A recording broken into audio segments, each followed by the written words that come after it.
Welcome to the world of actuality, an attempt to use our skeptical faculties to separate factual reality from fanciful fallacy, while subjecting imaginations to a state of anti-gravity.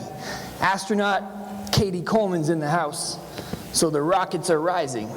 This is hip-hop scientifical popularizing, customized for the superficial daily news, a brave new skeptical world, with the faith removed. It's a light-speed soliloquy by Lawrence Krauss, with torrents of doubt pouring out of his mortarous mouth and no shortage of bounce, making everything powerfully clear, except the part that came after, picture the cow as a sphere.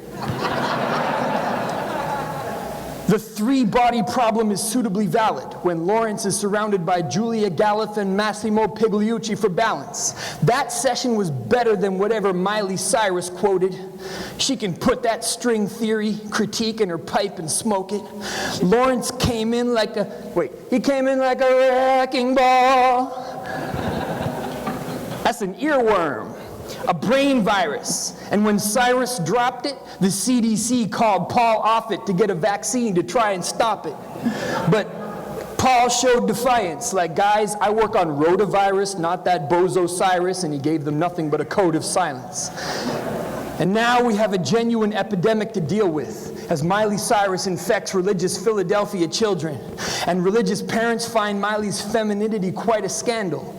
I wish they had discussed that on the Women in Science panel with Deborah Barabice and Elise Andrews, so she fucking loves science and some people just can't handle it. But, I mean, if you take Jeannie Garabino out, then Rockefeller suffers. And if you take Rebecca Watson out, then all you've got is a podcast with all Novella brothers. Plus Evan Bernstein. I almost forgot him. That would have been awkward. Awkward like Richard Dawkins trapped in an elevator with Rebecca Watson at a skeptic conference. The point is, we need more women in science. That bit is obvious, but how to fix the leaky pipeline, that's a bit of a difficult problem. I mean, everyone has an opinion. Even babies are philosophical. Maybe all we need to solve the problem is half a dozen toddlers and an Alison Gopnik. With a drop of Angie McAllister's skeptical parenting process, plus a couple of Katie Coleman selfies taken direct from the cockpit. Zoom into the continent in the background and make the resolution increase, and you'll see a farmer being followed by a black SUV with a Monsanto propaganda sticker on the side that says, "Organic Farmers United Against Women in Biotech." Hey, I tried to support women in science and contribute personally, but it backfired.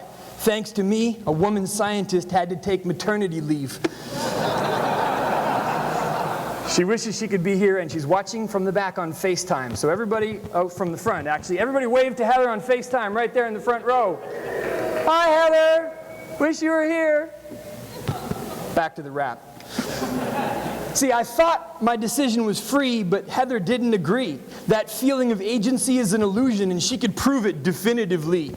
So my involvement in the process needs to be reappraised. Her and I chose each other like, you will select the 3 of spades. Because of a neurocorrelate brain circuit portrait, my responsibility for the action is perfectly forfeit. Just because Sally Sattel can explain how bad the addicts would feel in the methadone clinic if we attacked their free will doesn't make me responsible. So John Travolta is no more responsible for shooting Marvin in the face in Pulp Fiction than Kevin Folta was.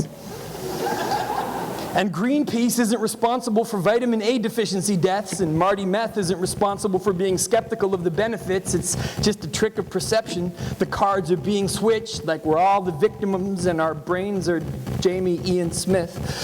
And I'm just manipulating your thoughts with my verbal sparkling and making science cool like reverse neuromarketing. And that's the lot. So now it's time for the rap to stop, because I got to leave a couple of minutes for my actual talk. Thank you.